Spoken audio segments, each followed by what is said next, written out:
Yes, we're coming down to the final days of the presidency of Barack Hussein Obama. Jerusalem and Israel, you better beware. He's coming for you. Welcome to the Exceptional Conservative Show.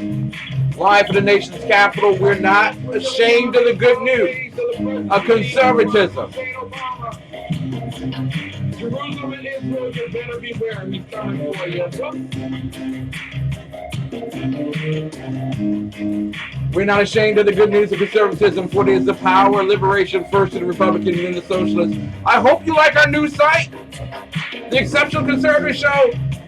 There's some changes. Woo! Hope you like.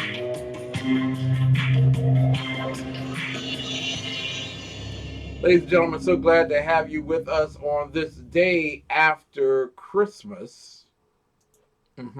Yeah, I know. I know some of you all were thinking, there is no one on the air. There is absolutely no one on the air tonight, no one live or whatever. So we might as well just chill out because nothing's happening in the world.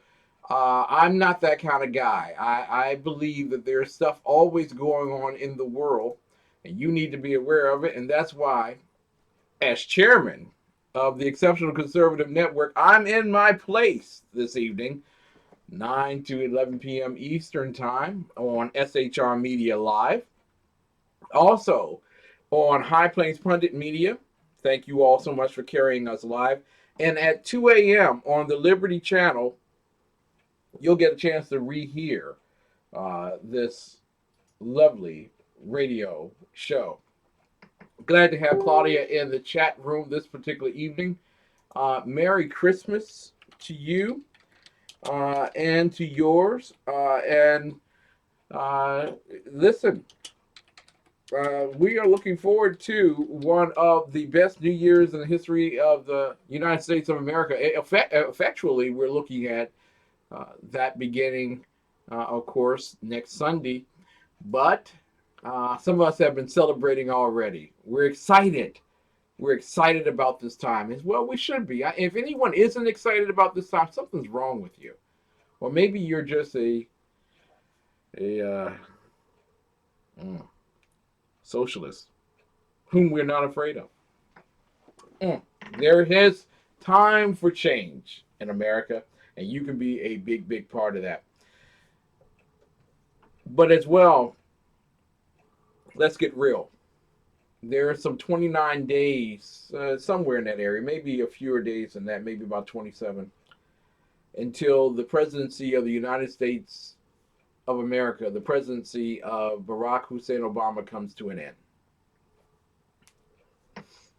And we have been holding our breath. Some of us have been more courteous during this period of time, more gingerly, ascribing a softness towards this individual, having produced the greatest number of regulations in the history of the United States in just this short period, this short year. We've won, but we want to be trying to restrain ourselves. And yet what he did, and what Prince Charles did, and what the United Nations did, while everybody else was shopping at your local mall, is unbearable. Completely unbearable. And so, ladies and gentlemen, tonight we're going to focus on Israel. And I hope my good friends in Jerusalem hear me loud and clear. I sincerely want there to be peace in Jerusalem. And while others might want your borders to go back to what they were in 1947, my greatest prayer is that they go to where they were under David. But nevertheless, there should be peace in Jerusalem. And the United States should not be the ones provoking what's going on. So tonight we're going to talk about President Barack Obama. And in tonight's show, in the final days of the presidency, the race to create the de facto Palestinian state with Jerusalem as its capital is our subject matter. Obama, Prince Charles, and the United Nations, war against Judaism at Hanukkah. Don't think, please don't, whatever you all do, please don't walk away thinking that these people don't have this all planned out, that they don't. Listen, before we really get started with tonight's show, I'm going to take off my hat. You know what we do. We lift up this heavy plaque, and for those who are watching via live stream, you can see the big flag off to my left, your right. For those who are watching via Ustream, off to my right, your left, you can see all the little flags here. You just take your hand, you put it over your heart, and you say, I pledge allegiance to the United States of America. And Mary's telling me that she can't get into chat. There might be because of the fact that we've changed up some things, and so I hope that the change doesn't disrupt some things. I'll take care of that in just one moment. Kids, would you do me the great favor of making certain that we pledge allegiance to the United States of America tonight? Just go right ahead. Parents, ready, begin. Allegiance to the flag of the United States of America and to the republic for which it stands, one nation, under God, indivisible, with liberty and justice for all. Woo! That's what you want to do, kiddies. Families, please, this year, make sure that your children are able to say, I pledge allegiance to the United States of America. It is one of the best things that you could possibly do. Thank you, Mary. Mary says amen. She's listening. She can't seem to get into the chat roll. I don't know why. But nevertheless, I am just very thankful that you are there. I know that we've made some changes. I hope that the changes don't interrupt everyone who's gotten used to the Exceptional Conservative Show, but they were necessary. And so we will be moving forward with swiftness as we are creating our own network, ladies and gentlemen. A network which I am very proud of has at 7 a.m., between 7 and 9, Michael and Shannon Wright, their show called The Right Way, airs, and tomorrow morning Reverend Donovan Larkins will be on the air with them at 8:20, and of course in the afternoon drive time slot between 4 and 6 p.m. Ralph J. Chittum Sr. and of course Lonnie Poindexter are manning that particular branch. So I am excited. They will also have Donovan Larkins on at the 5:20 mark of their program. And tomorrow night, the Exceptional Conservative Show goes again live. I'm yours truly, the exceptional one, Ken McClinton. And of course, tomorrow at 9:10, we will have Donovan Larkins. Why Donovan Larkins on all three shows? Because we are promoting vigilantly our love for Shekinah Ranch and our desire to not only create Shekinah Ranch atmosphere in the new year, but contribute towards it.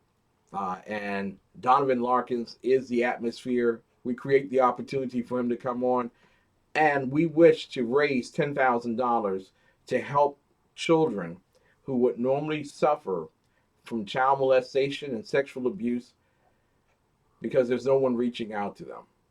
Donovan Larkins is. And so, ladies and gentlemen, without a shadow of doubt or fear, I want to play this for you. And then when we come back from this particular break, we're going to talk about the final straw being broken.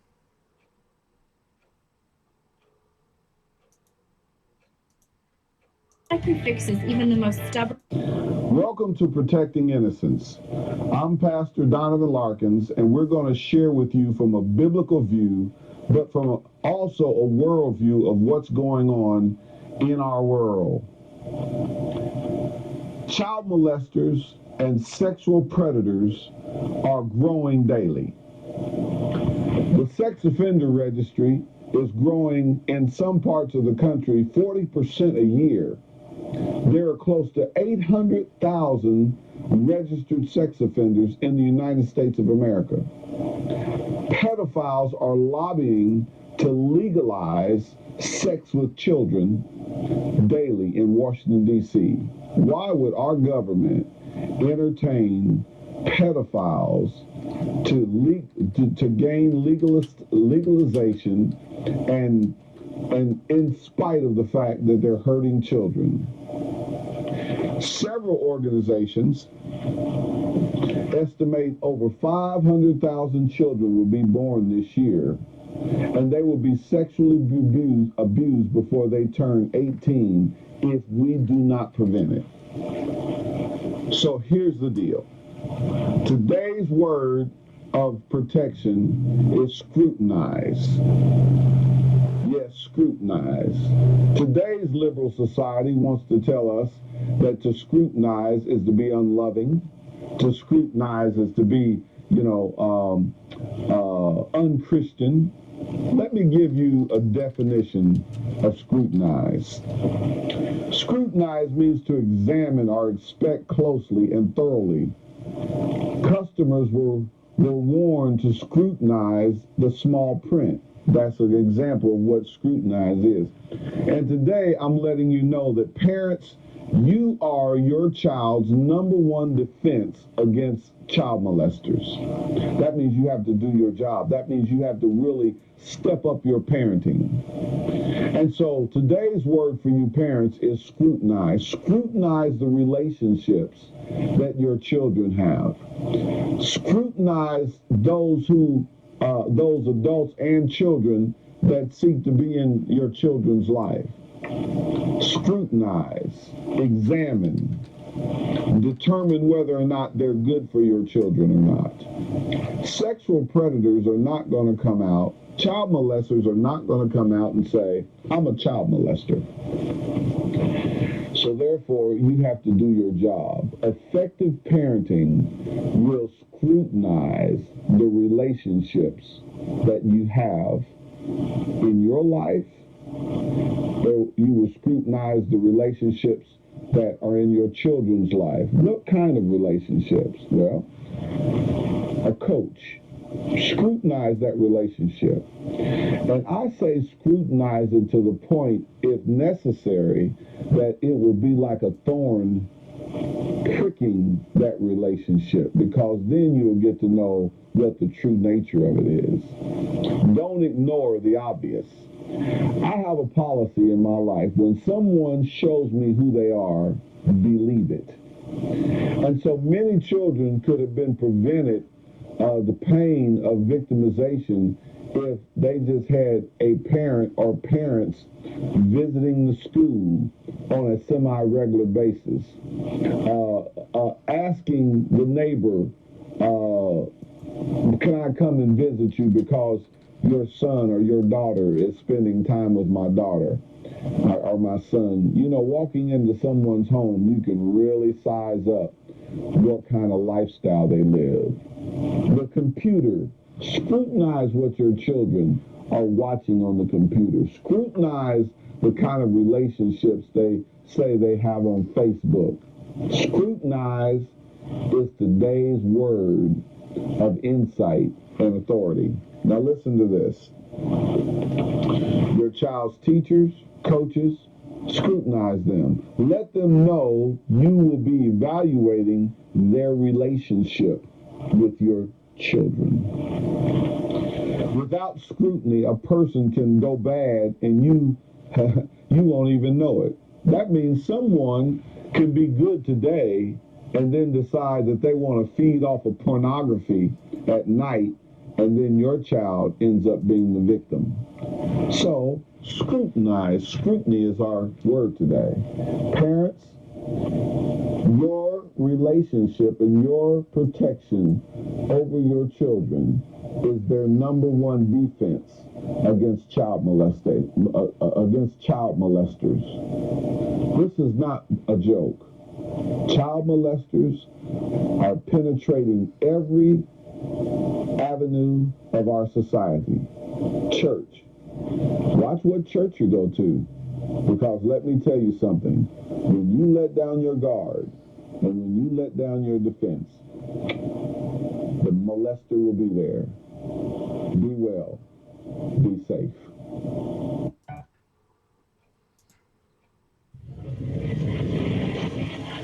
Welcome back, ladies and gentlemen. This is the Exceptional Conservative Show, live from the nation's capital. With all the changes we're making around us, and with the Exceptional Conservative Network, I'm just so glad that you're a part of it. Everything's huge. Everything will be bigger and better in 2017 and hopefully more profitable. I'm your host, the Exceptional One, Ken McClinton. Ladies and gentlemen, there is great concern that I have in the nation's capital. No, I'm not concerned that Barack Obama is going to stay behind and attempt to run the country. No. Mm-mm. No, I'm not concerned about that. No. What I am concerned about, however, are comments made by. Do you all know that this is the birth month of Muhammad? Yeah, I know we just celebrated Christmas yesterday, but this is the birth month of a Muhammad as well. And so his birthday, December 13th. Jesus' birthday celebrated December 25th. Don't think what happened at the United Nations Security Council on Thursday was a surprise. Wow. Magically, things happen. The truth of the matter is, that's not the truth. The truth of the matter is that this president and the globalists around him have but one intention going into the close of this presidency: not to make the Palestinian Liberation Organization a de jure government inside of Israel, but to establish a two-state solution, not by choice, not by written proclamation, but by force. Yes, the closing act, the denouement of this administration. No, it won't be gun control through the UN. They tried that, and that didn't work. No, it won't be selling more arms to ISIS via the State Department. They did that. That didn't work out too well. No, their focus, the focus of the President of the United States, and don't think vengefulness is not a part of all of this. Please don't think that. You're talking about a man who suspects that it wasn't Russia, but it was Israel, really. He speaks of Russia because that's the narrative, but the truth of the matter is his thoughts are towards Israel, hostily impacting the election this year, the general presidential election here in the States. The way he attempted through the State Department to defame Netanyahu before their elections in Israel. Do not think that this guy does not have a target on Israel before he leaves office. No, it's not Guantanamo Bay. Please, stop looking at Guantanamo Bay. Congress won't allow him to do anything. He has no control over that. But he has control in one place. One place. And his spokesperson there is Samantha Powers. It's called the United Nations. And while he has a pen and a phone, which have run out of ink and cellular activity here in the U.S., That pen and that phone is still alive at the United Nations. Barack Hussein Obama's interest is not towards a two-state solution. Can we just wipe that off? If we could just wipe that off the board, I would really appreciate all of you all and your intellect. His is to return to the borders of about 5 AD. I mean, it requires that. It is the elimination of Israel as a nation. For those who are not following along at home, I just want to give you this particular news story because I know that many of you all were away, like those who are in my network. They have taken their vacays and they're enjoying themselves. But while we were away, the United Nations, you're going to love this story. The United Nations passed a resolution. And this was not like the population community. It wasn't food group or anything like that. We're talking about the United Nations Security Council, the big guns. Now, and this is in accordance with a story from UN News Center. So I'm going to give it to you the way that they want to promote it, and then I'm going to tell you the truth. On the 23rd of December, the United Nations Secretary General Ban Ki-moon, speaking of Muslim, Moon, same thing, today welcomed the adoption of a Security Council resolution which states that the establishment of Israeli settlements in Palestinian territory occupied since 1967 have no legal validity, constitute a flagrant violation under international law, and are a major obstacle to a two-state solution and a just, lasting, comprehensive peace. Did I put that in? I want to put that in the chat roll for everybody. You can just promote this bad boy all you want. This is exactly what they said. Exactly what they said. Their interest is not a two-state solution. Never has been, never will be. That's the United Nations doing to Israel what Obama has always wanted Israel to be done to by the U.S. You see, I want you all to know something. Palestine is not a de facto organization. It is not a de facto government in accordance with United Nations policy. It's not a country. It's a respected and well-funded government by many of the radical dignitaries, better known as dictators from the UN, but it is not a nation.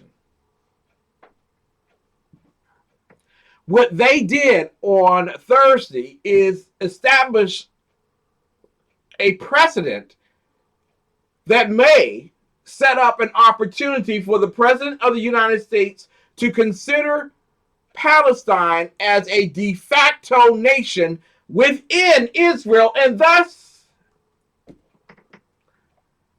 have world prestige and legal right. I want to repeat to you what they said. That this is something the Security Council should have only been able to do. I agree with you, Mary. There still won't be peace, even if they totally destroy Israel. But you and I, Mary, both know that their intent is to totally, utterly destroy Israel. And Claudia's in there, everyone, in our chat roll, the Euro-Pacific Bank Limited TECN chat room. And she's saying, yes, Ken, the Bible has clearly 800 references to Jerusalem called the city of our God. You're absolutely right.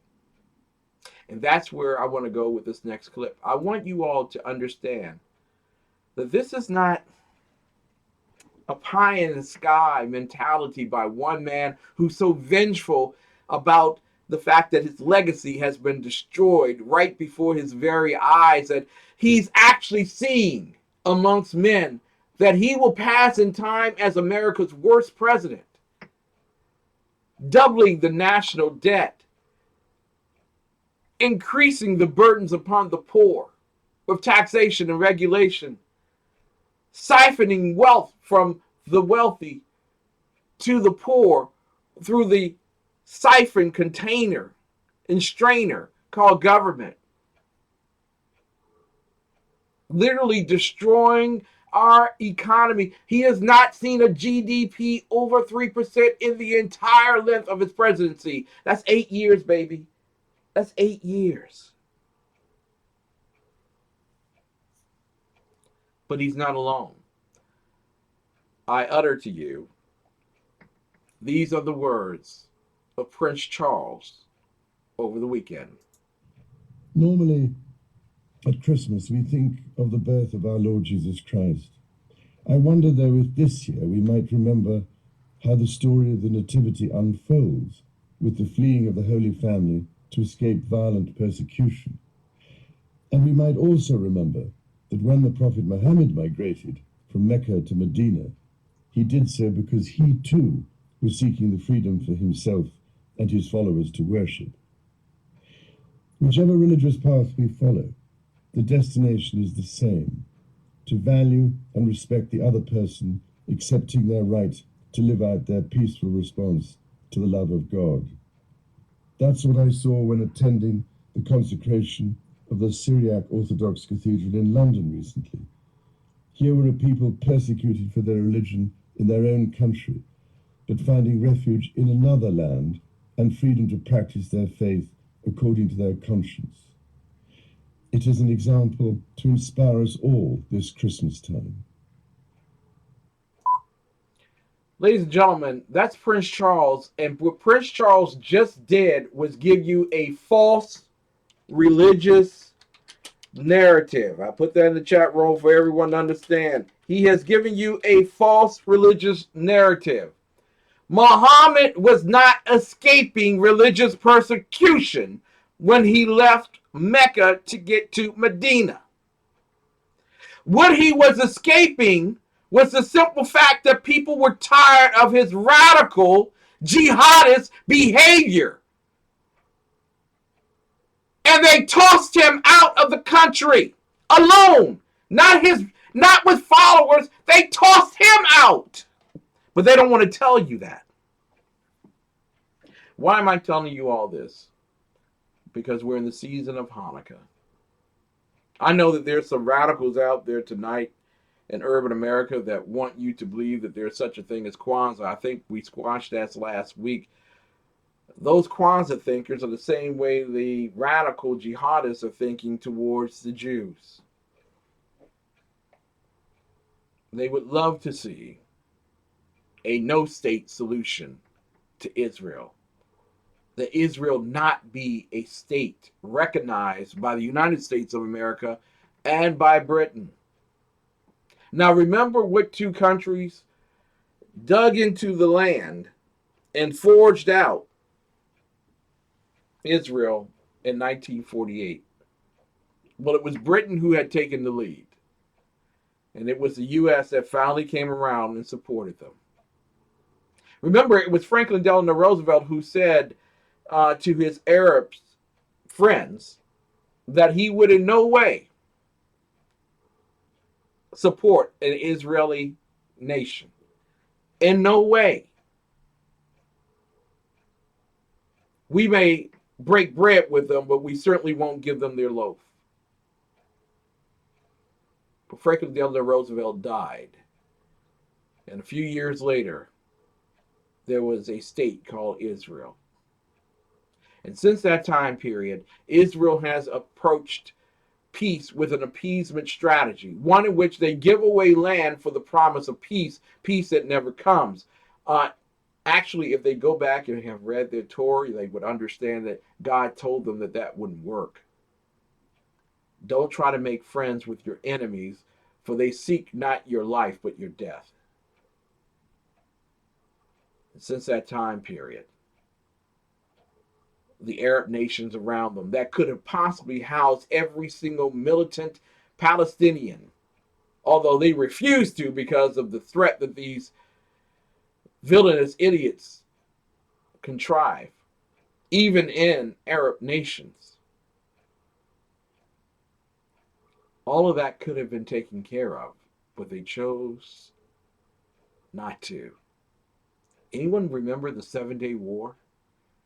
When all of the Arabian nations had risen against small Israel, and many in the world said it is impossible that that small nation would be able to counter the power and the prestige of all of these great Arab nations, and in 7 days they stood. Do you know how hated amongst Mohammedans Israel is? Do you understand? When Israel, not California, when Israel had a food production problem, they didn't run away. They didn't escape from the land like they had done many thousands of years before to find food in Egypt. They created desalinization factories, or I don't know if it's factories, but certainly the ability to take the salt out of the water, use the water that is fresh in the lands that bear nothing but toil and trouble, refertile that particular environment. And now many of the fruits and vegetables that you eat at your table, they're not from California, IA. No, they're from Israel. Do you know how powerful Israel is? And that power is not originated in and of themselves. It is the gift of an all-powerful and loving God. So why would the President of the United States do this one thing? Tell Samantha Powers not to, my friends, sign on board with a veto. Now remember, in 2011, this same resolution came. This is 2011, before an election year. Pay attention. This same resolution came. And do you know what the Obama administration told its representative to the Security Council? It said, veto it. Veto it. A UN chief spokesperson said that the resolution is a significant step demonstrating the Council's much needed leadership and the international community's collective efforts to reconfirm that the vision of two states is still achievable. Do you understand? When people say two-state solution, they mean the elimination of Israel. He goes on to say the Secretary General takes this opportunity to encourage Israeli and Palestinian leaders to work with the international community to create a conducive environment for a return to meaningful negotiations. The spokesperson added, the United Nations stands ready to support all concerned parties in achieving the goal. Do you know that Egypt was asked to put up this resolution earlier this week? Egypt was going to go forward with it, and then Egypt said one thing: we can't do this. Do you not understand the power of God? We can't go forward with this resolution. Well, where did they get the resolution from? According to Israel, that resolution came from the hand of the President of the United States of America. The resolution the next day was put forth. Now, I want you to understand how resourceful this vile man is as he prepares to leave office and retrench himself in Washington, D.C. in an attempt to be a thorn in the side of President-elect Donald J. Trump. Ladies and gentlemen, his intent was put through by Malaysia, New Zealand, Senegal, and Venezuela. Yes, Venezuela, the same country that can't produce enough food to feed themselves in the spirit of solidarity with socialism. We'll be right back.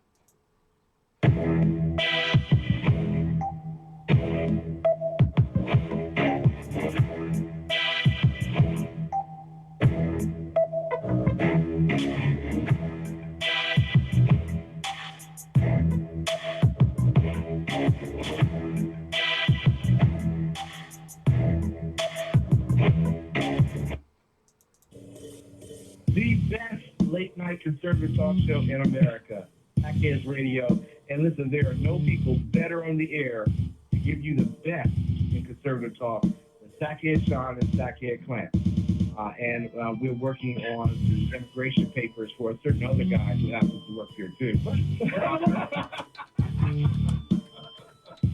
For those who are tuning in around the world to the best late-night conservative talk, TECN Radio.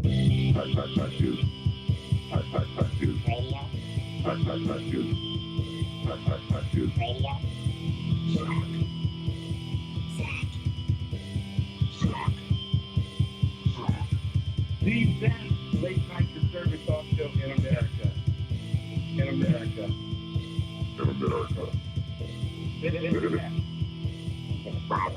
And in this web was a large, I'm pretty sure it was the biggest spider I've ever seen. From day's first light till night's last glimmer, your satisfaction is our responsibility. On the range or in the field of duty, you can rely on Brownell's lifetime guaranteed gun parts, tools, and supplies, anytime, any place. It's how we've done business since 1939. Brownell's. The Bloviating Zeppelin. He's big-footed enough radio shows to last a lifetime, courtesy of Sean, Clint, Ken, and Jersey Joe. Now it's time for him to waddle on his own 2 feet via the glorious SHR media. Gird thy loins for the Bloviating Zeppelin's Berserk Bobcat Saloon, coming soon to articles near you. Excelsior. So what do you think about ebooks? Maybe you've never read an ebook before, but you're considering giving it a try. Or maybe you've been reluctant to try ebooks because you don't want to buy another expensive electronic device. Or maybe you already enjoy ebooks, but you haven't been able to find titles from your favorite Christian authors. Whatever your situation, ChristianBook.com has the solution. Your trusted source for print books for over 30 years now offers ebooks. Our always free CBD reader allows you to read on the devices you already own without spending money on a new device. Thousands of Christian ebooks at ChristianBook.com means you can shop with confidence and choose from the titles you want. Plus, we are adding new titles all the time. Browse our huge selection of low-priced Christian ebooks the same way you would printed books, only now you can go from shopping to reading in seconds. Simply select the ebook you wish to purchase, confirm your account information, and start reading. Free samples of every ebook are available, so you can preview the book first, before you buy it. Plus, there's no lengthy app downloads and updates. Accessing the CBD Reader is as easy as going to cbdreader.christianbook.com and bookmarking the page. The CBD Reader holds your ebooks and bookmarks for you, no matter what device you're on. So, you can take your entire ebook library wherever you go and pick up right where you left off. Our customizable options make it possible to read your ebooks in different font sizes and styles. Want a large print version? You've got it in seconds with a simple click of the mouse. Already own a dedicated e-reader? Download your ebooks to your computer from your ChristianBook.com account and transfer them to your device. Try ebooks at ChristianBook.com and start reading your favorite books in seconds. Easy, economical, everywhere you want to read. Welcome to ChristianBook.com ebooks. And ladies and gentlemen, I want to welcome you back to the Exceptional Conservative Show, live from the nation's capital. We are not ashamed of the good news of conservatism, for it is the power of liberation, first to the Republican and then the socialist. I want to thank the great people at Red Nation Rising for allowing us to be on their network at the Liberty Channel. So thankful indeed.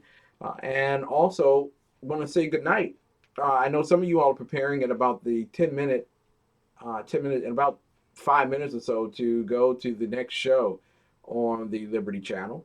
I wish you all the very best, and thank you so much. If you want to stay tuned to our programs, you can easily do that by going to the exceptionalconservativeshow.com, the exceptionalconservativeshow.com, and there you'll find all of the good stuff that we talk about during the course of the day. Also want to thank SHR Media and none other than High Plains Pundit Media for covering us on a live basis. Thank you so much. All 2 hours. Thanks. BZ says, wowzer, Ken, I really like the new look of your website. Thank you. I hope everyone does. Mary said it looks good. Everyone says it looks good in the chat room at the Euro-Pacific Bank Limited TECN chat room. I like it. And it got my wife's approval as well. So I'm very thankful for that. Ladies and gentlemen, I want to continue talking with you tonight about the biggest story that's happening in the world. Ain't got nothing to do with no George Michael dying on Christmas Day. Because in 1996, December 25th, George Michael did say, God is dead.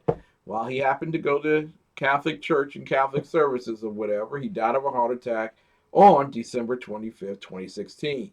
Wow, guess who has the last words in our life? It's God, and God ain't dead. I want to talk with you about the big story of what's happening right now in Israel. Well, where its greatest ally, the United States of America, served them as toast to the rest of the world at the United Nations on Thursday. Now, in the resolution, the Council reiterated its demand that Israel immediately and completely cease all settlement activities in the occupied Palestinian territory. Now, get this. The place formerly known as Palestine is Israel. How are they occupying any Palestinian territory? They're not. And in inclusion, they include East Jerusalem. So what they're saying is, what this United Nations has said is that it has cut Israel in half, giving half to the Jews and half to the Gentile miscreants, better known as the Palestinians, who are Arabian, who should be in Saudi Arabia or some other Arab nation. But even Jordan says they wouldn't take the Palestinians into their country because they are ravenous jihadists who seek to destroy anything and anyone that happens to be in their way. This is what the United Nations, this is why I'm telling you people, there is no two-state solution for Israel. There's only one. Why are they doing this at this time of the year? Well, ladies and gentlemen, Christians side with whom? Christians in the Judeo-Christian model side with the the Jews, who were better known as Hebrews before the radical Arabians changed their names to Jews. Read Esther, you'll see it. You'll see it. Ladies and gentlemen, why at this time of the year? Well, think of it in this way. I have questioned in essay form the validity of Barack Hussein Obama espousing Christian thought. And I have been told that I can't judge the heart of a man. But Jesus says we can judge his heart by the fruit that he bears. And the fruit that he has borne has been such hostility to the nation of Israel, leaving the prime minister at a table in the White House while he went off to have dinner. Does anyone remember that? Netanyahu does. Netanyahu just received a large provision of military goods from our country.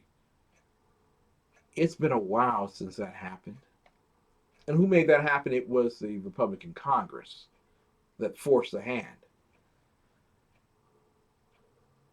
Man, if only they had done that with Obamacare, huh? Why this time of the year? Why did Barack Hussein Obama choose this time of the year? Well, number one, let me explain to you what Milad un-Nabi, Eid al-Amin, is. It is the Prophet's birthday. It is Muhammad's birthday. His birthday and this politically corrupting philosophy portrayed to others as a religion, which exchanges gifts and makes donations to the poor. Yeah, see, it kind of resembles another holiday if you don't think too quickly. Occurs on December the 13th, 2016. Now, accordingly, the day is celebrated to commemorate the birth of the Prophet Muhammad. It is celebrated in the third month of the Islamic calendar, while the Shia celebrated on the 17th of the month. The Sunni celebrated on the 12th of the month, according to the Islamic calendar. So somehow, on the 17th, he's born a Shia, and on the 12th, he's born a Sunni. It's amazing how you can have two births, but only Muhammad, I suppose.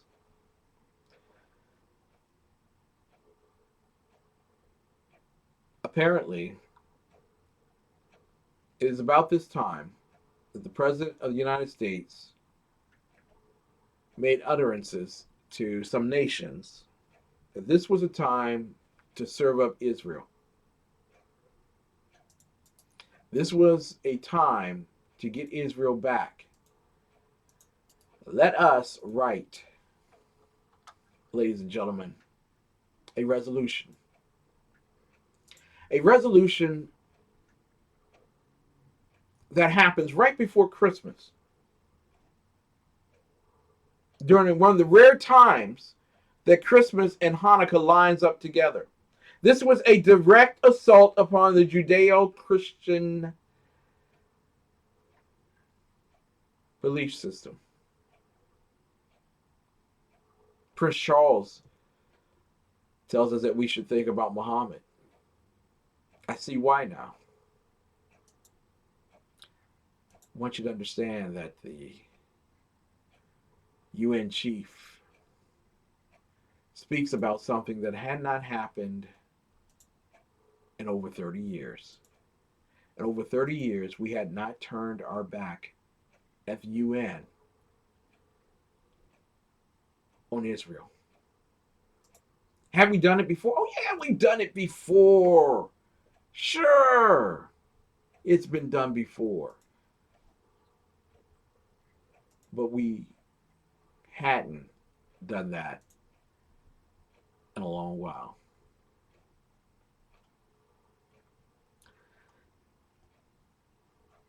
Ladies and gentlemen,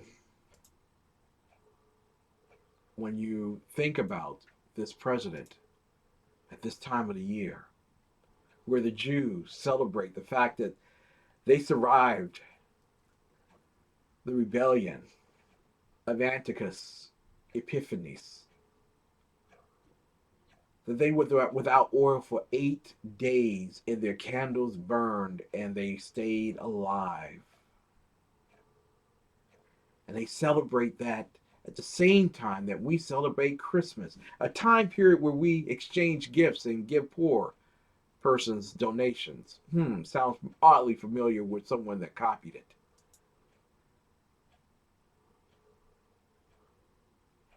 At this time period, there were those who had decided that Israel was going to get its for its upcomings or coming or whatever. What was it 36 years ago that we did? United Nations Security Council Resolution 465. And in it, we concurred the Arab territories occupied since 1967, including Jerusalem, all of Jerusalem, Specifically, it refers to East Jerusalem, but you can't separate out East from West. Ladies and gentlemen, it was this administration that returned to something that was done on March the 1st, 1980.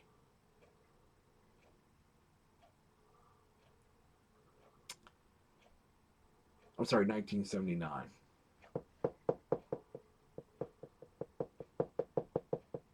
It was presented first in 1979 and then approved March 1st, 1980.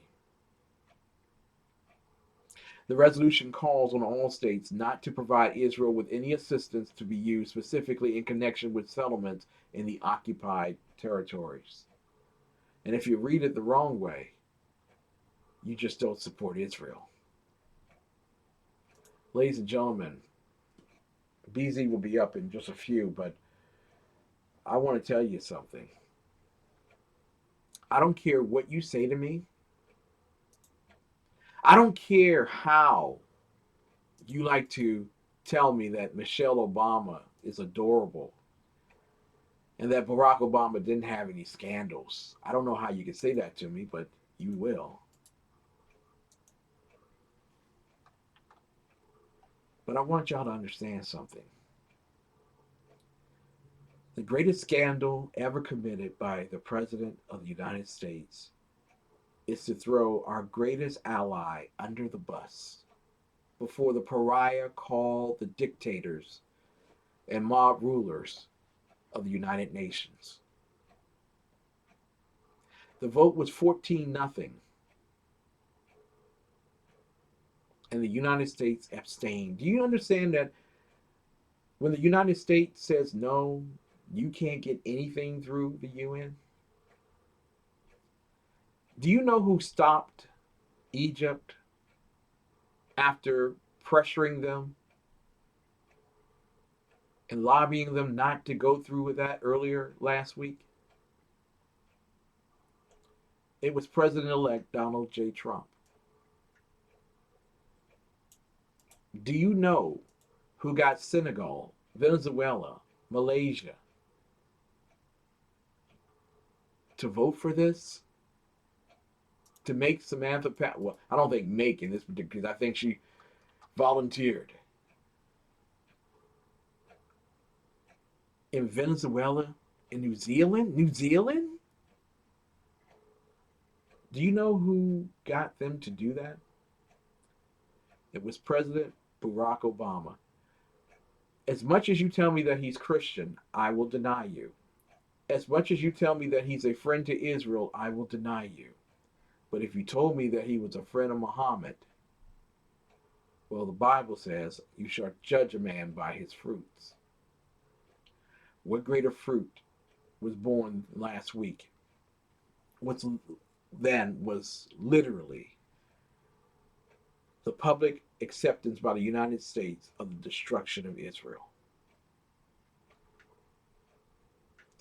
We'll be back with more right after these messages.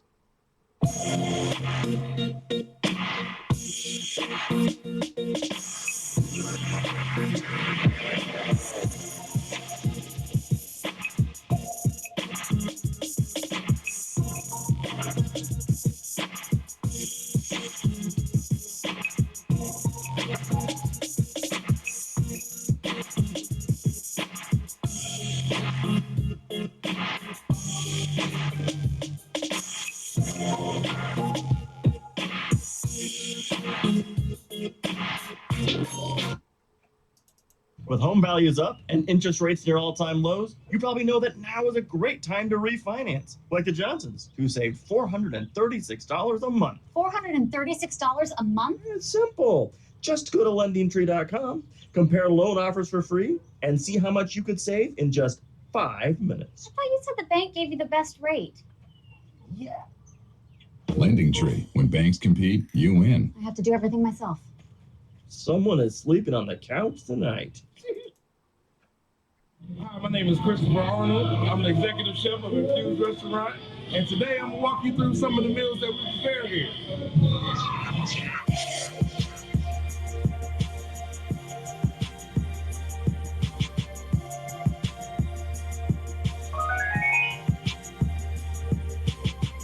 When we're making a pizza, we use fresh Italian sausage that we cook here and slice it up. Our pizza dough is in-house made. Our pizza sauce is in-house made. So everything is fresh and ingredients.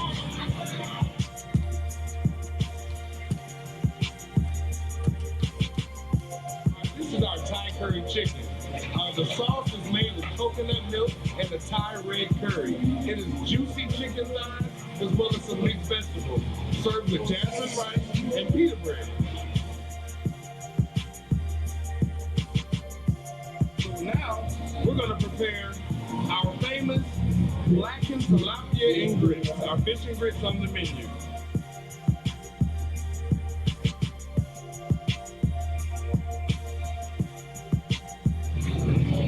And our meal will be complete.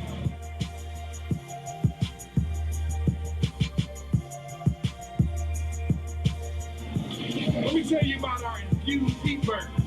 We kick the spice up just a little bit with our infused sauce. We start off with 80-20 USDA ground chuck ham patty burgers, like half a pound of burgers, and we're gonna grill it to perfection. After I flip the burger, we add the sauce and let it cook on into the meat just a little bit.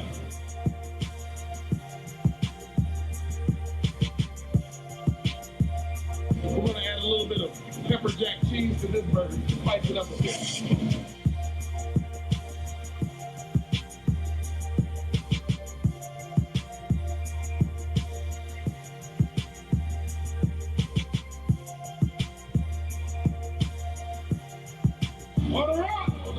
That's what I'm talking about, baby Bubba. 6339 Allentown Road, Temple Hills, Maryland. Temple Hills, Maryland, baby. I'm talking a burger as big as my face. It is the exceptional one. It is 2 patties, 1 pound each. Make you just want to do a dance right there. Oh, yeah. Oh, yeah. And then double the bacon. Since we talk about Mohammedans tonight, double the bacon, baby. With any cheese you want and any other fixings, the size of my face, baby. And yeah, they got some other great food there. My wife likes the vegetarian stuff, and they have the spinach wrap and all that. But I'm a man, and my job is to eat that exceptional one. Make your weekday or weekend appearance at Infused Restaurant, 6339 Allentown Road, Temple Hills, Maryland. Make it this week.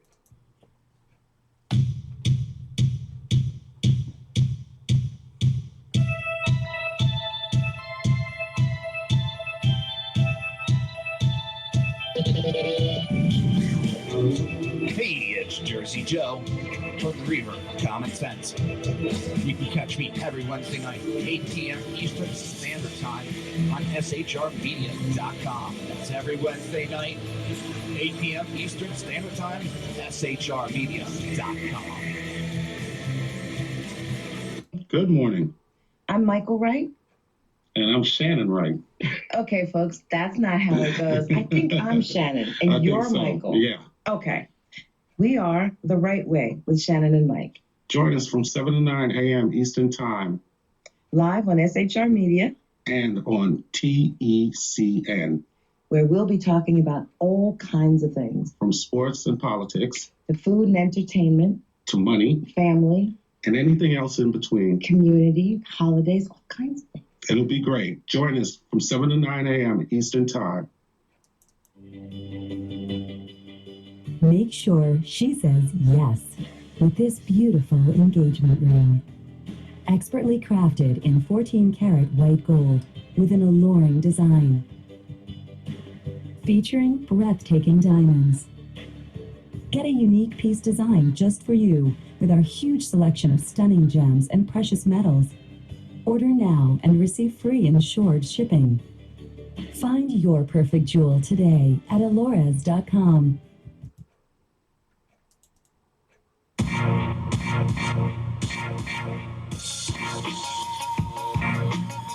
Welcome back, everybody.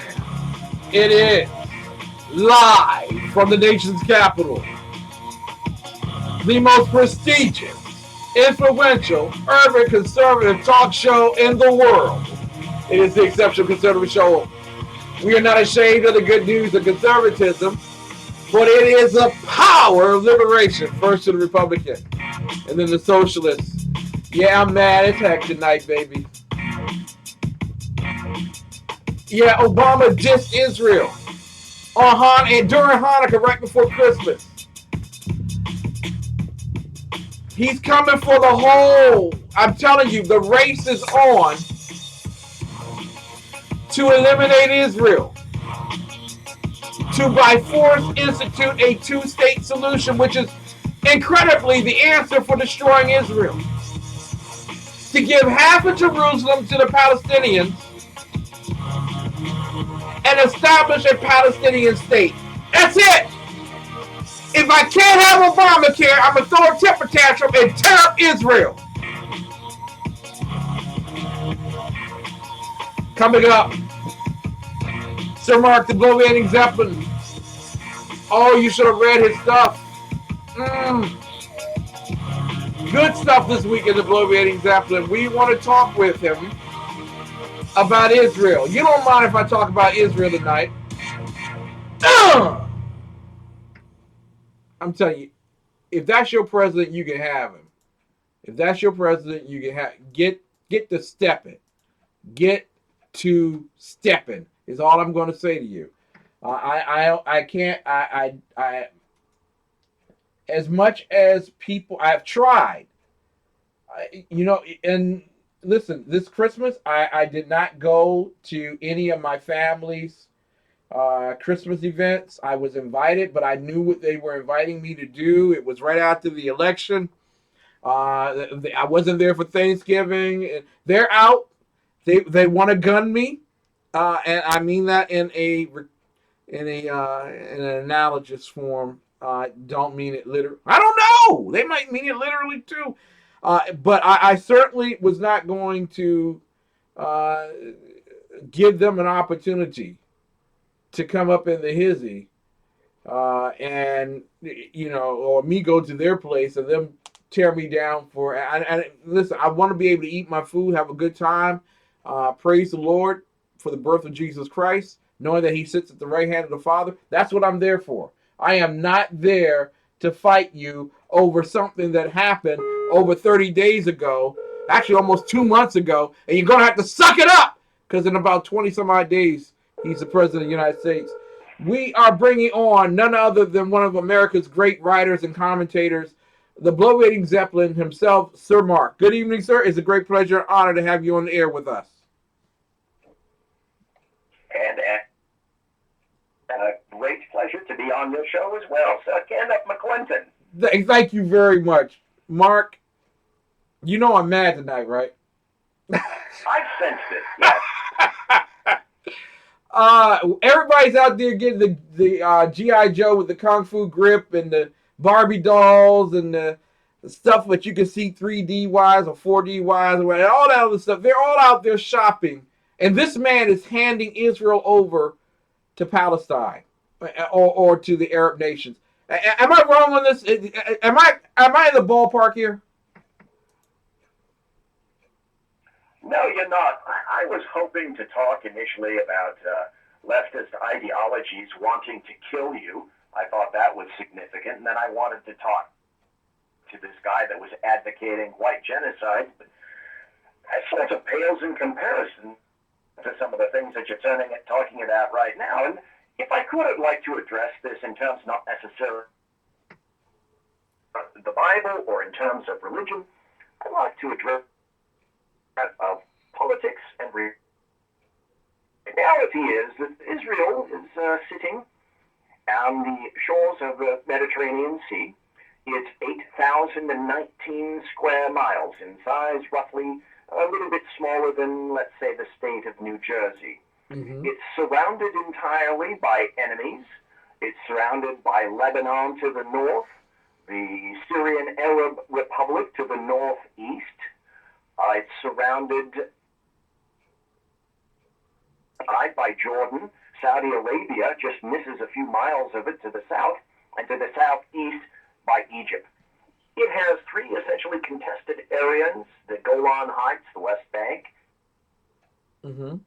the Gaza Strip, all of which people insist, all of those various nations, even though Egypt happened to invade it, at least for those of us old enough to remember it. Let me suggest something to you. You were talking, were you not, Ken, about the UN resolution? Exactly. I was, and I was heightened in my antithesis towards the Obama administration and its foreign policy detail, especially Samantha Powers at the United Nations, and how they had worked out this deal. And this is based on what Israel has said. They had worked out this deal a few weeks ago to put this resolution forward to pay vengeance upon Netanyahu. All right, yes, agreed. Would you like to know who is responsible? And then after you know who, would you like to know why? Yes, I want to know who, and I want to know why. Israel's ambassador to the United States, as you may not know, you may know, is Ron Dermer. Mm-hmm. He was on today. Ron Dermer, the United States ambassador to Israel, said on the Don Lemon show on CNN today that there is, quote, clear evidence President behind a recent UN resolution calling for an end to Israeli settlements. Now, Ron Dermer, the ambassador of the United States to Israel, said that he plans to provide that. Because the first thing Don Lemon said, obviously, is, where's the evidence? Mm-hmm. He plans to provide that evidence to President-elect Donald Trump and the administration. Mm. And so Ron Dermer said, it's an old story that the United Nations gangs up against Israel. What is new, the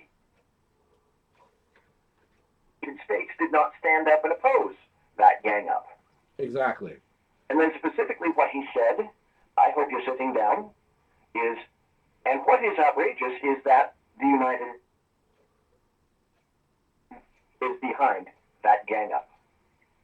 Ladies and gentlemen, the ambassador to Israel on behalf of the United States, this is not someone alleging some pie in the sky theory. This is someone of real political clout and credence saying that he believes that our president of the United States is responsible for this. Mm-hmm. And I submit for a minimum of number one, it's Obama's final way of flipping the middle finger to Israel. He's obvious and of the Middle East. And number two, his ability to and suffer absolutely no repercussions whatsoever. He's a lame duck. So what people say or do about this, however, he does know that it's a massive, massive political turd in the punch bowl and the United Nations. So as I say, this is clearly something by the current president of the United States to stir up Israel and all of the nation states completely surrounding Israel itself, this tiny in the Middle East. I quite frankly find this absolutely beyond reprehensible. I almost don't have words about it. I would not have thought that this was coming. In retrospect, I'm not quite surprised on one hand, but on the other hand, okay, really gobsmacked that this person would go to that length. And to me, this shows nothing, not just disrespect for Israel. To me, it shows a clear hatred. Listen, Mark, we're going to run to a quick commercial because I need to put you on a better line. And some of the stuff I want you to repeat from this first segment. And if you're, ladies and gentlemen, if you're listening at home, I do apologize for any of the electronic errors as we are attempting to turn some things around and move around the corner electronically. But sincerely, Mark, has presented the fact that the ambassador to Israel has proof of the fact that it was Obama and his administration that pushed for the resolution to be voted on. And when Egypt backed out, he found 4 other states that would go forward with it: New Zealand, Malaysia, Senegal, and what was the other one there? Senegal or whatever. Venezuela. One of those great nations of socialism. When we come back to talk with our very good friend, Sir Mark, and you can go to the Bloviating Zeppelin for some of the best writing in America. And I mean, there is almost no peer to his great writing. Ladies and gentlemen, sincerely, you should be as ticked off as I am this particular evening. And you should also be really concerned, quite frankly, you should be very concerned that this administration has decided to throw Israel under the bus and to destroy it. And like Sir Mark said, without fear of consequence. We'll be right back with more of the best in urban conservative talk. I assure you, we're not through with this tonight. And later on tonight, I will talk with you about the lie Prince Charles put out to equate Muhammad to Prince Charles, and why every Christian in America should be completely irate about that particular scenario. There is no equality between Muhammad and Jesus, and quite frankly, you should be pissed off like I am tonight. We'll be right back. You went on the air. We're talking about your fake Pradas, sunglasses. Yes. Scary called me in a panic last night. I went on the air, and I called them fake. They're not fake. They're real. We're going to get sued. Really? They're real? Yeah, and he gave, what's the name of the company you ordered them from? I bought it from a company called EZ. That's the letter E, the letter Z, Contacts USA. So he goes on the air yesterday and says, EZ Contacts, they're a scam. Ignore them. No research, nothing. Yeah, didn't look into. I'm like, you're being a little reckless. Yeah. You know, even though they, I don't know if those are real Prada glasses or not. But he went on the air and said that anyway. The opposite of 60 Minutes, Scary Jones. Yeah. We don't know. We didn't investigate. I'm sure they're a scam. Well, I got them for $150 lower than you could normally Okay, find but them. are they a scam? They're not. I looked into it. I researched it in full. I am holding legit, real Prada sunglasses. Wow. So Really? I'd like to issue an apology. I just want to say, Of course, he got a call from the company. from the owner, yeah. They had lost orders yesterday because of what Scary said. They should make you pay what they lost yesterday. How much was that total? I don't even know. but at the end of the day, it's almost one of those too good to be true things. Yeah, it is true. So you did your research on I this? did my research. I did my homework. At the end of the day, Exactly. EZ Contacts USA, they actually sell real, legitimate stuff. You have to At great prices. At great prices. Can you imagine last night, I'm getting ready to eat dinner, I get a phone call from Scary. He's like, hey, you got 2 minutes? I I'm got Oh like, to say, I'm like, okay. Was it 2 minutes? 25 minutes later, I'm like, all right, Scary, that sounds great, man. No, legit. Yeah, thank you. All right, I'll let you go. I'll talk to you tomorrow. It's unbelievable. Everything worked out. All right, thank you, Scary. So Scary, It could have been last season's. You know, sometimes they do that. absolutely. Whatever. Scary accused them of the company of being a fraud, and they're not. And that was very reckless of Scary. It really was. Yes, Froggy. Scary's going to turn this around at some point before it's over. He'll go, I was doing them a favor. See, at first I said it wasn't real. Now it is real. More people are going to buy from them. I did the homework, boss. They're real. At the end of the day, if you want to Thank you, Scary. eyewear, Here we go. Scary, if you give the name of the company one more time, I swear to God, you're fired. You're going to kick me in the I'm going to kick you in the balls. No, but, I'm glad the owner did hear you. They do listen. Yeah. And I'm glad they heard you and they corrected you, because that's very reckless to go on there and say someone's a fraud. But I'm excited to find out that you can get really cheap sunglasses. Yeah, that no, are, me really too. nice. What's that website again? I don't want you to kick me in the Okay, balls. Scary, one more time. It's the letter I mean, if you do it anymore, we're going to have to send them a bill. All The right. letter E, the letter Z, contactsusa.com. Okay. Okay. Thank you for taking the call. And I really enjoy ICRN, your station, the station I listen to all day. No, okay, thanks, Dominique, for that. I don't. From the war front to the streets of our nation's capital, men of faith Dr. Michael Jones, the underground professor, and Kenneth McClinton, the exceptional conservative, bring both constitutional gravitas and spiritual perspective on today's issues to the most influential Christian urban talk show, 9:05 p.m. Eastern, Thursdays. It's a new day on New Day, Black and Red. Good, welcome back to the Exceptional Conservative Show. Yours truly, the Exceptional One at the helm. We are calling back none other than Sir Mark, the Bloviating Zeppelin, and I do apologize for any technical issues. I take responsibility for those people. Those are mine. We are back with the great Sir Mark. Great pleasure. He is the author of the Bloviating Zeppelin. Glad to have him here.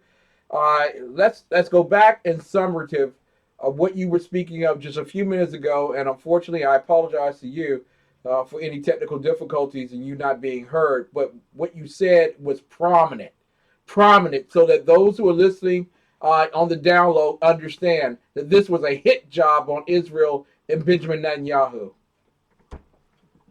Well, I think for me, the religious aspect of it all aside, I look at it politically and in terms of facts and reality.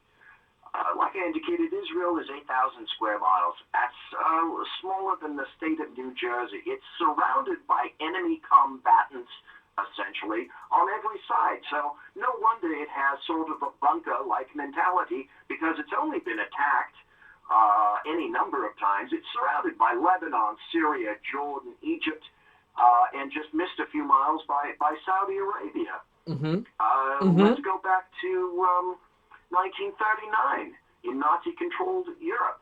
The Holocaust, for example, 17 million people killed, essentially. That was the Hashoah, or the catastrophe. And then a little bit later, the independent state of Croatia, there were genocides of Jews, the Roma, Serbs, and others. And that's the #1 genocide on the entire planet. So, yeah, you begin to understand perhaps why Israel might have just a little bit of a bunker mentality.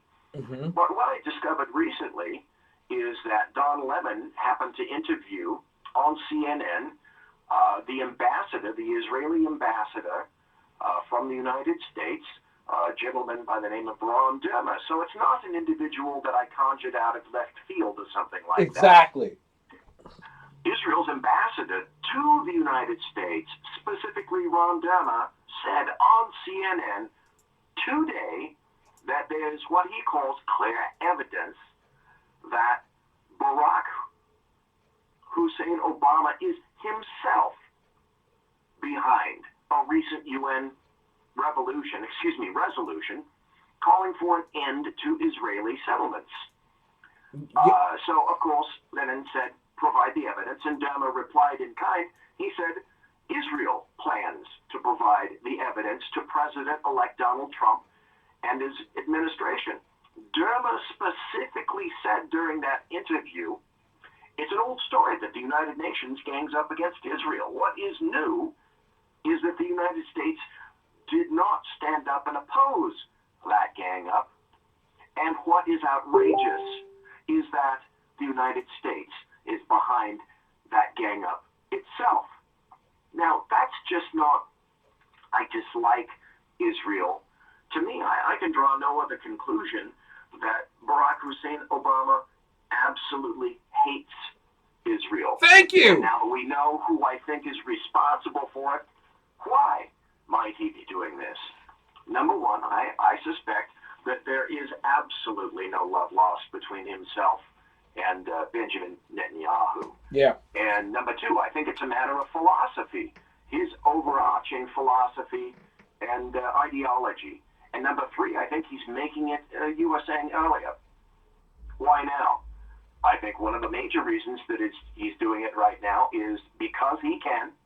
And number two, because essentially he's a lame duck president and he will not suffer any repercussions for having done this. It's as though his entire presidency, 2 terms, was in fact building up to this as his parting shot to Israel. He gets to do it. Sir Mark, this is nuclear. Because unfortunately, thanks to James Earl Carter, the President of the United States back in 1978, 79, working out treaties with the Palestinian Liberation Organization and also the country of Israel, they have been working to change the acceptance of the PLO, not as a de jure organization accepted by the United Nations as a de jure organization, meaning that we accept the fact that you have a government, but you don't have a country, kind of thing, to the point now that they want it to create a de facto Palestine before he leaves office, with Jerusalem as its capital. Do you believe what I believe, that he is going to, within the next coming weeks, like he did with Fidel Castro in Cuba, recognize the Palestinian Liberation Organization as the de facto leader of the country of Palestine? He may do that, only he knows.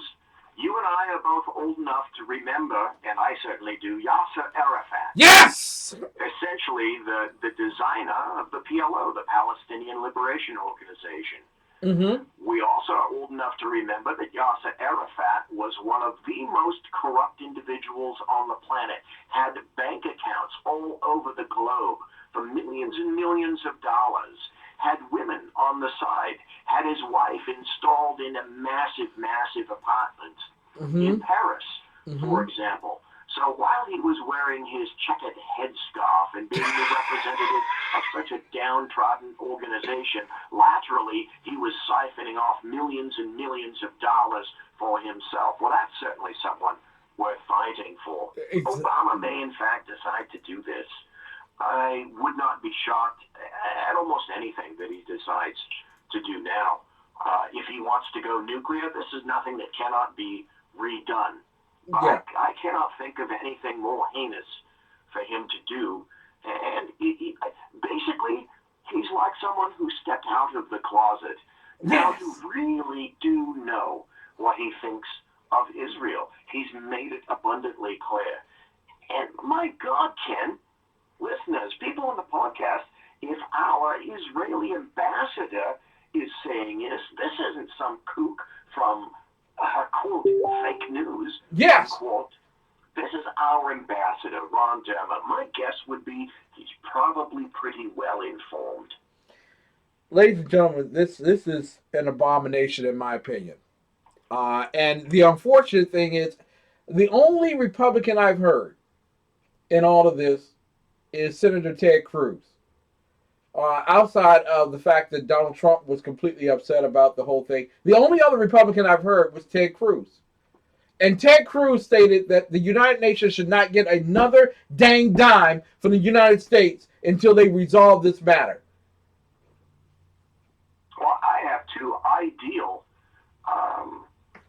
what I would consider purposes for the United Nations. Just sort of generally, I think it would make some nice expensive condos to live on the East River. Wouldn't it be beautiful? More importantly, I think it would make a wonderful home for homeless veterans from all over the United States. I think we should turn the United Nations into something that would actually, for once, benefit America. Exactly. Absolutely. Exactly. We're talking. We spend millions and millions. Historically, we've spent over $1 billion built the United States on sovereign U.S. soil instead of some other country where it easily could be. To have all these years and to be expected to foot the bill only to have all of the nation states that hate the United States and hate Western civilizations continuously and historically spit in our face. This is our friend. Maybe it's really time to reconsider that position. Mm-hmm.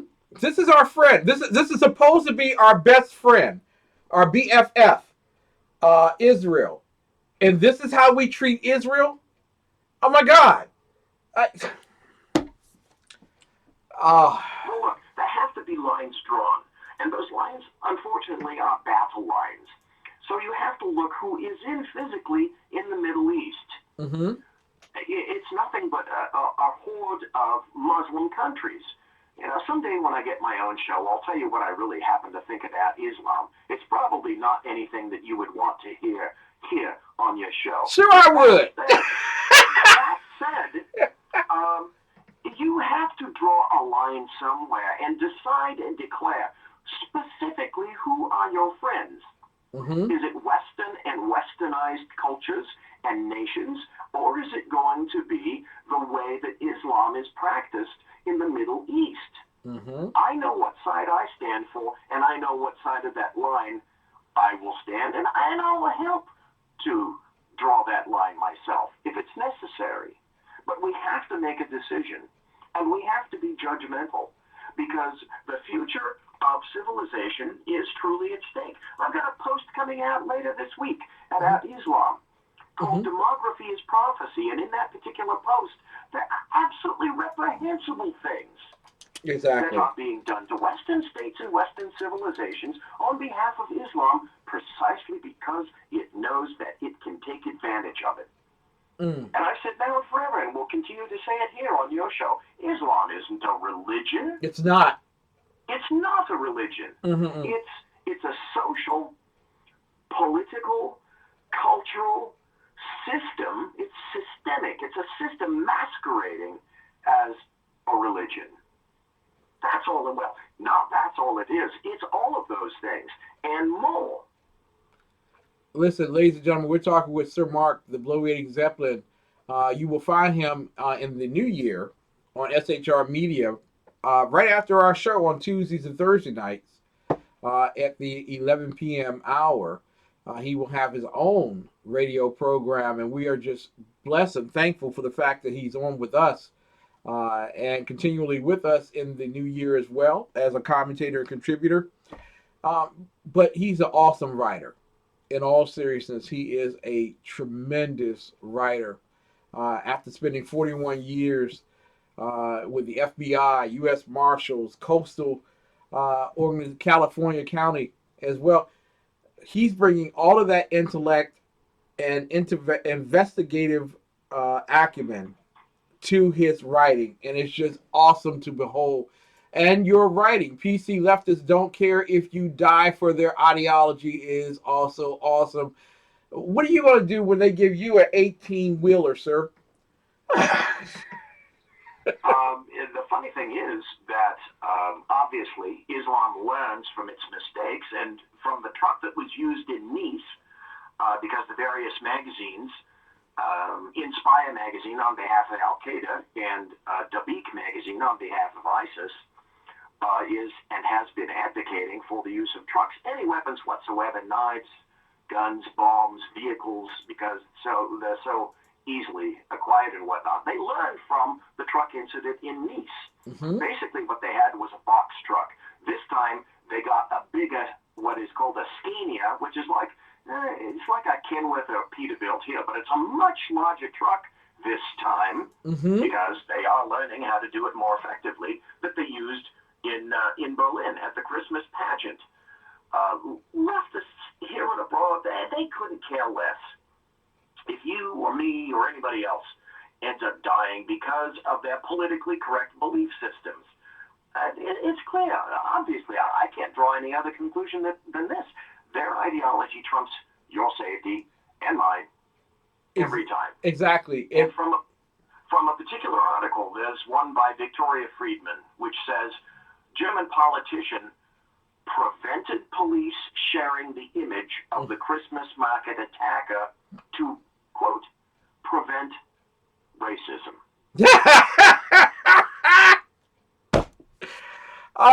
It is not only a religion, but it's also a race, Mohammedanism.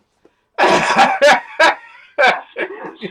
Because according to leftists, Islam is a race. There you go. German police and judiciary have accused Hamburg Justice Minister Till Steffen of delaying the release of pictures of the Christmas market attacker, Anis Amri, because this guy was worried about provoking racist comments on Facebook.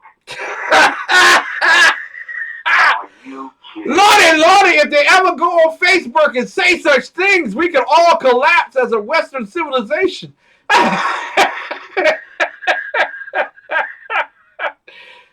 He was weighing the search for this absolutely aghast, naked murderer of people against potential comments. Well, hell, that's normal.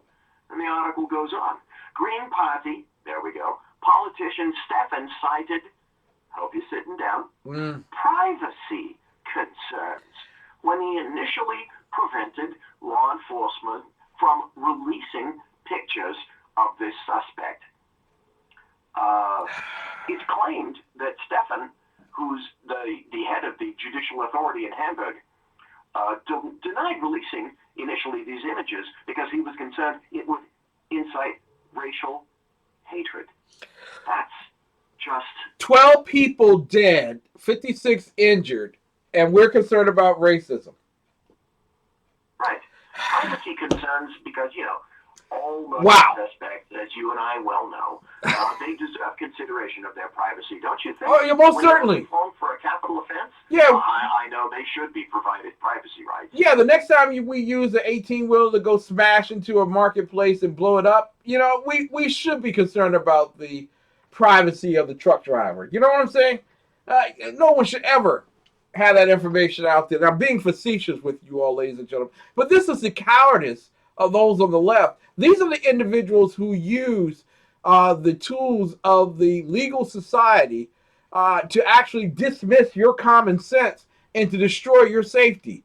And many of us say, hey, let's not be so cruel when they're almost out of office. No, the heck with that. They're putting your lives at risk. Well, there's a guy over there named Andre Treppel. He's a member of Merkel CDU, which is the Christian Democratic Union Party. He called this guy Stefan a security risk, obviously, for delaying the search of that particular guy. I loved what he said about it. He said that minister was fetishizing data protection. He said green data protection fetishism should not delay the public search for a terror suspect. Mm-hmm. It's insane. You know, this guy murdered 12 people, injured over 50 individuals, but instead of using every possible means that you could to search for him, that Green Justice Senator was more concerned about the state of comments in any given Facebook post, which hadn't yet at that time occurred, and that hindered police. What the hell are these people thinking? I have to ask, in this particular case, Angela Merkel. She opened up the borders of Europe because you have to go through Italy, you have to go through Greece, you have to go through certain other countries in order to get to Germany. What is happening with her? I mean, is there any not retaliation, but where is the consummate spirit of disdain for this woman? Are the Germans that inept that they would want people dying almost every single day thanks to the inclusion of radical jihadists? There's a heavy weight of guilt that sits on the shoulders of a lot of Germans. Some of the younger Germans, not so much, but some of the older Germans, yes, they still have a weight, including obviously Merkel, from what occurred in World War II.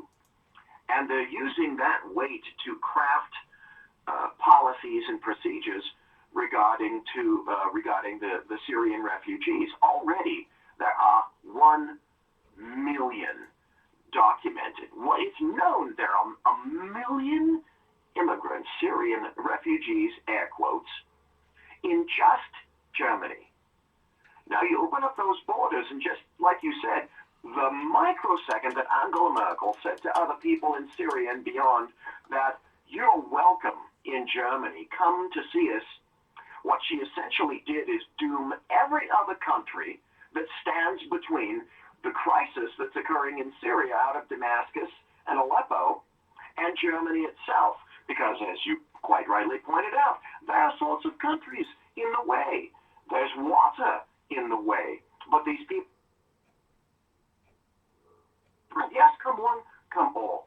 Well, they didn't just go into Germany, they went into all the other states in between. And then they continued going into other states. Yep. Norway, the Netherlands, et al. Many of the states of the European Union. Angela Merkel is coming up for a vote. She's coming up for re-election in, I think it's fall of next year, fall of 2017. She's actually going to run? Oh, yes. You would think. Yes, guaranteed she's going to run. And to you and me, who don't have this massive guilt cloud hanging over our shoulders, I submit that we can see what's occurring to her country and to the rest of the European Union, for that matter, quite easily, quite readily. You are turning the continent essentially upside down. She's having difficulty seeing it. The Germans, who are actually good people, are having difficulty seeing it. And to even think that they would consider voting, and they are, there are cuts. There's a contingent of individuals who they say at this point would still vote for Angela Merkel. But much can occur between now and the fall of next year. Well, can occur. I submit it's going to occur, and it's going to be all bad. Good. Which is why I go back to the top of what I wrote today. Mm-hmm. Leftists don't care if you perish as long as they're making a point and holding firm to the ideology. You're just another casualty that just happens to get in the way of the overarching, more important, well-meaning good of their ideology. Wow. It's insane. It's insanity writ large. Finally, that a line has been crossed. It's a horrible line to the point where leftists in power, at least on the EU and certainly here with what we heard today regarding the ambassador to Israel and Barack Obama with regard to the UN resolution, it's to the point where leftists in power are actually jeopardizing the safety and security of people in lesser power like you and me, who, we don't have our own personal security contingents. Nope. I don't think you do. Nope. I know I don't. We don't live in a bubble. We don't live behind gates or walls. We aren't insulated by money and power and surrounded by fawning sycophants who are nothing but deferent to us 24/7. They're still saying and insisting that all is fair game. Anyone, everyone can be sacrificed on that altar of ideology as long as their purposes, being politically correct in any social, cultural situation, are being served. All of this other stuff, I say there are basically minimum of 5 things that go into the consideration of a good decision or a bad decision. And those points are common sense, logic, proportion, rationality, and history, and those are things that leftists, those are the last things. They abhor. They abhor each and every one of those 5. Listen, we got about 30 seconds. Tell everybody how they can read your great stuff and how they can listen to you. Thank you ever so kindly for having me on the show. Number 2, I am at bloviatingzeppelin.net if you happen to be on Twitter, because I'm not yet to the rag Facebook.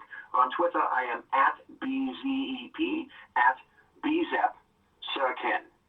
Oh, listen, it is a great honor and privilege to have you on the air with us. We look forward to your return next Monday night. Sir Mark, the Bloviating Zeppelin. We'll be right back with the close of the Exceptional Conservative Show tonight. God bless you all.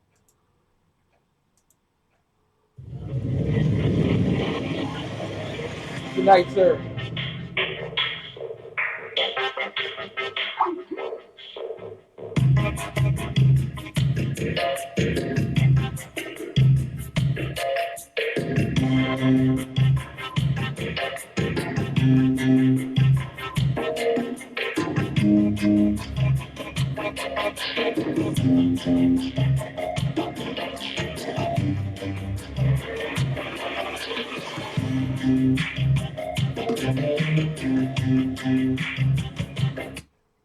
Good morning.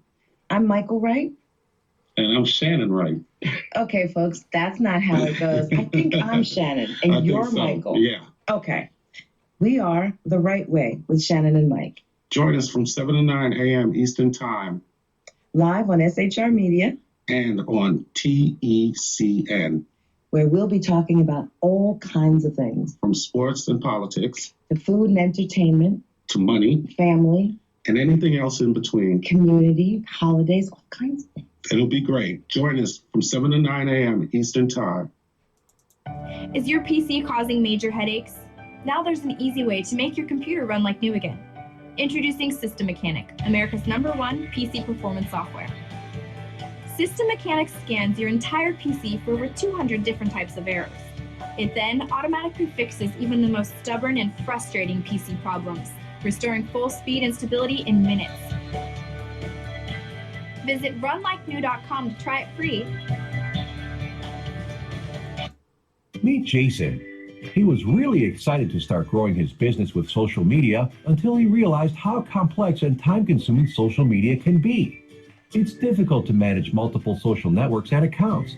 It's hard to monitor what's happening on social media, follow discussions, and engage with new followers. It's time-consuming to publish updates throughout the day, track and analyze how effective posts are, respond to fans and followers in a timely manner, and gain new customers. The list seems to go on and on. Jason quickly becomes discouraged. How could he ever do all of this and still run a business? He was ready to give up on social media until he found eClincher, the easiest way to manage social media. Jason was amazed how straightforward and simple it is to use eClincher.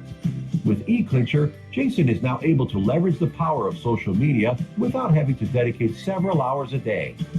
He can easily organize all his social media accounts in one place, efficiently plan and schedule his posts ahead of time, engage with his followers, understand the effectiveness of his efforts with powerful analytics, find new customers, and much more.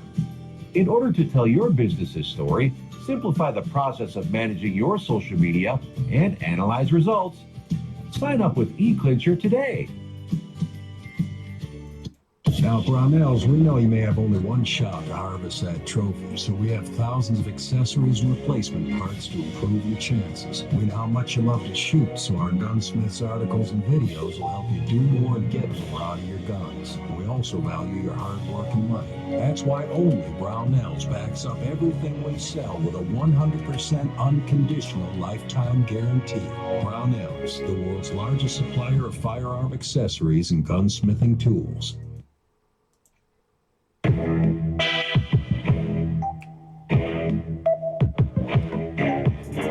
Y'all may have noticed some changes to the Exceptional Conservative Show. Hopefully they're notable. I want to thank the great people at SHR Media as well as High Plains Pundit Media, HP Pundit Media that is, carrying us live. And I am very thankful for the fact that you can go to the front page of the Exceptional Conservative Show. And on that particular front page, you can look at all of the great ways that you can listen to our program. It is tremendous, and I am ever so thankful for the men and women with such groups. I want to make certain that I hit this cue. All right. I want to thank not only TECN, Ustream, Livestream, YouTube, SHR Media, HPPundit.com, Red Nation Rising, Spreaker, iTunes, but also the newbies, podcast.com and player.fm. Yeah, we're being played on FM radio, people. Yeah. So I'm excited about what we're going to be doing in the future with the Exceptional Conservative Show and also the Exceptional Conservative Network. You can go to the front page of our site. You can get the Voice of Liberty. My essays, as I write about the issues of the day, you get to TECN for that particular site with all of the great shows that are on the network called the Exceptional Conservative. Our news center is up and is running. You can scroll down and get news from various sources. I always like to check out as many sources before making a decision on one. Also, our finance and legal area. We will begin doing some classes or air to help individuals with their financial lives. And of course, I want to give you the legal information as to how we're able to do that and protect myself accordingly. And of course, you can contact us. Yeah, you don't have to just sit on the sidelines and think that you can only come into the TECN, the Euro-Pacific Limited chat roll and talk with me. You can talk with me during the course of the day. You can also scroll down and help us raise $10,000 to protect the innocent. We'll have Donovan Larkins on tomorrow to make certain that, quite frankly, we help as many children as we possibly can who are recovering from sexual abuse and molestation. You can scroll down and see Mr. Exceptional One. You get the on that particular front page. You can follow me, and I try to follow people back as well in terms of covering tonight's show. And then you can get comments on Twitter regarding that. And I got a surprise for you all. Don't tell the professor. But on Thursday night, we may just be doing Periscope. We'll see. We'll see. And I will add that as well to our network. Also, for those of you who want to befriend me via Facebook, you can scroll down and click on the Exceptional Conservative Network. And as well, please support our efforts to resolve unresolved homicides throughout America, not just in D.C., but in Chicago, Baltimore, New York, Dallas, L.A., Iowa. Wherever you are, we want to help you. Open Heart, Closed Case is a place to do it. You can click on it. You can like me right there on the front page. I hope that you like what we're doing. I hope that you like the changes that we have made to our website. We're going to try and make things very clear and plain for people to understand who have not yet gotten the concept that as an urban conservative, my mission is to spread the good news of Christianity, conservatism, capitalism, and constitutionalism throughout the world.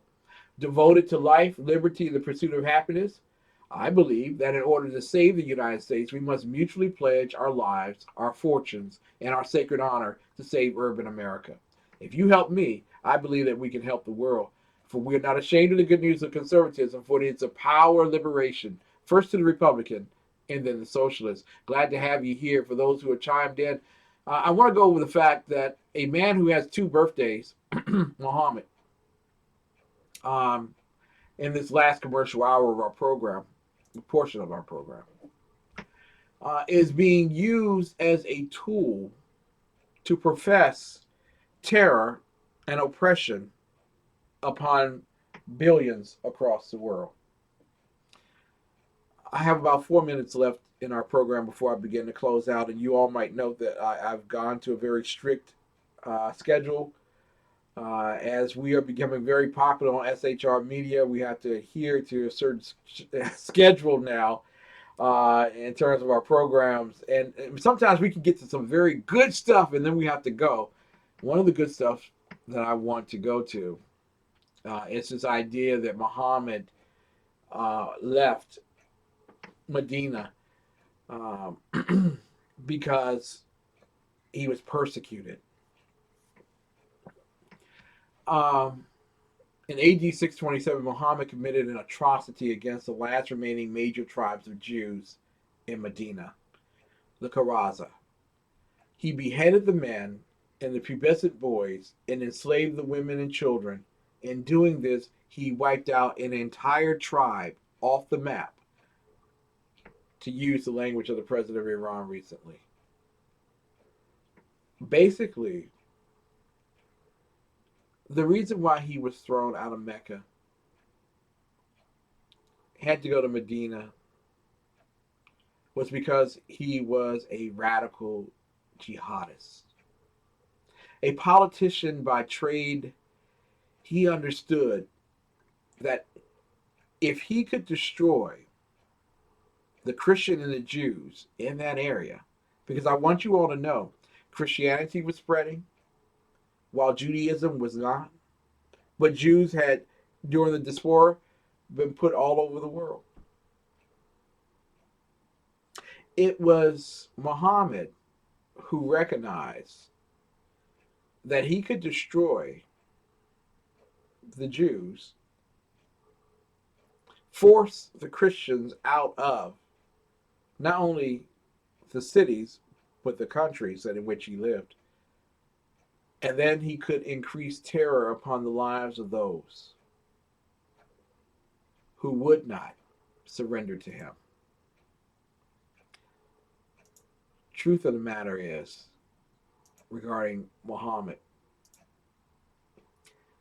is that he used every opportunity to make himself greater than anyone else. Now, I already have a fatwa against me, so I'm not worried about my future, but I say this to you. You have to know the truth. And in that way, when you know the truth, it will make you free. It doesn't set you free. It makes you free.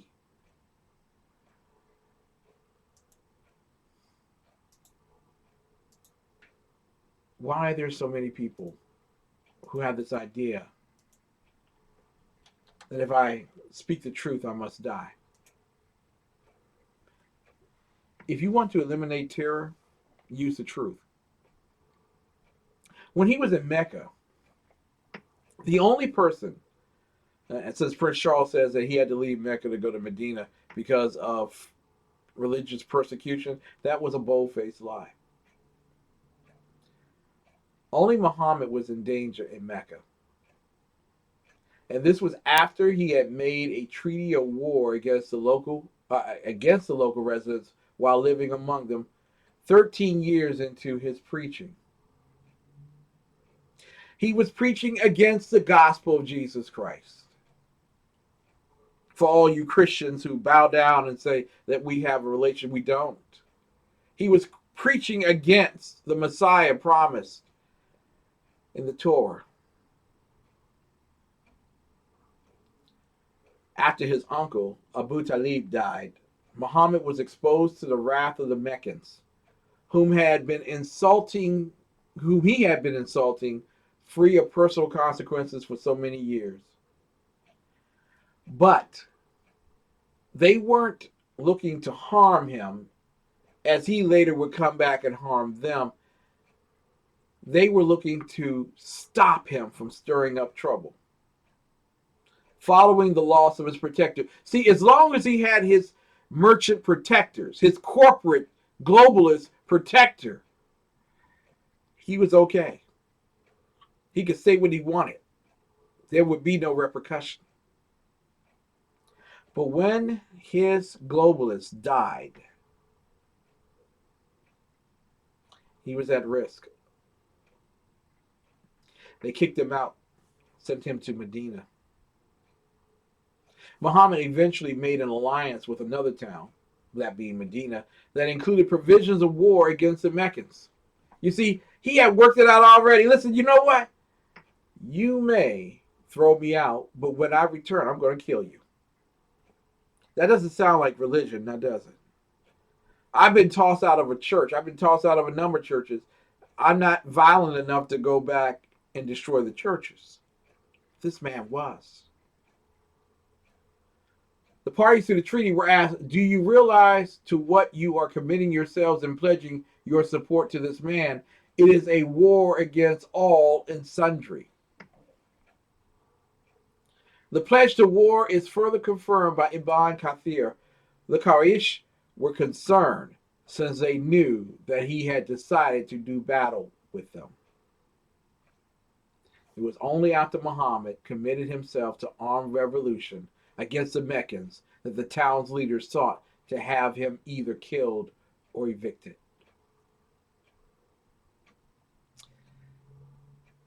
It's amazing what people in power will tell you. It's amazing how the truth will set you free. In fact, make you free.